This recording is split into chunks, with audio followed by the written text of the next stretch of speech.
ভাই বিয়ে ভাড়া নিয়ে গেছিলাম বিয়ে, এখন তেল না পাওয়ার কারণে গাড়ি টানি নিয়ে যাওয়া লাগতেছে। এই কারণে আমাদের গাড়ি টানি নিয়ে যাওয়া লাগতেছে, একটা দিয়ে আর একটা টানি নিয়ে যাওয়া লাগতেছে। ভাড়া নিয়ে গেছিলাম আমি যে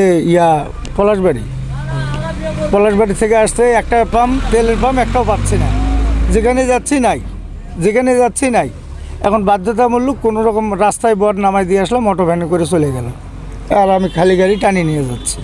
বিয়ে হচ্ছিল আপনার এই থেকে জাফরিপাড়ার থেকে আপনার পলাশবাড়ি, মানে আসার সময় তেল শেষ হয়েছে আমার ফুটানি বাজারে যায় আমার গাড়ি। তারপরে যে টানি নিয়ে যাচ্ছি, বর বউ ভ্যানত তুলে দিলাম। সবচেয়ে বড় দুঃখটা হলো আমাদের, কেন পাম্পে যে পাচ্ছি না, আরও একবারে নিষেধ করে দেয়, তাহলে আমরা ভাড়া ধরবো না, মারবো না। আশায় যাচ্ছি, এক পাম্পে না পাইলে আরেকটা পাম্পে পাবো, আরেকটা পাম্পে না পাইলে আরেকটা পাম্পে পাবো।